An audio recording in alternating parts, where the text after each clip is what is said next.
关系在地新闻，继续来看这个交通部伫4月到6月要来推出春游补助的计划，无限年龄，人人拢有份。伫自由行的部分，每一个人每一房是补助500块，也毋过只会当用伫礼拜到拜四。这个团体客嘛补助500，但是也都有限制，10个人以上的团体上最补助3万。18岁到40岁的青年上介好康，若去乡镇的民宿，或者是外岛住眠，佮补助你500块。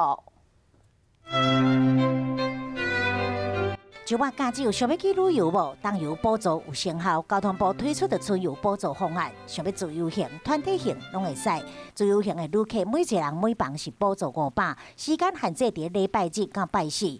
若是18岁到40岁，入去住民宿或者是离岛旅游，则佮额外佮补助500块。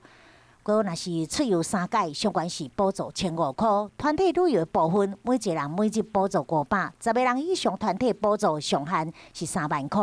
到离岛住星级的旅馆或者员工旅游，佮有加码，每一团的上限是5万。上计伫4月初就开始，不过算算的营调观光基金总共是8亿6000万，引发质疑。这款开钱补助也会当持续偌久？我们只是一个讲座，所以我们希望能够带动，如果这个已经经过分析以后，觉得已经达到目的了，那当然就不需要再用这种方式。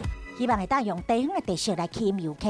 除了这观光局，汤当地嘛推出着价值1000块的旅游消费券，基本同款是延期发放。到新德县佚佗，部分住眠每房是补助500块。想要算，佮想要省钱，不妨利用春游补助出外行行咧。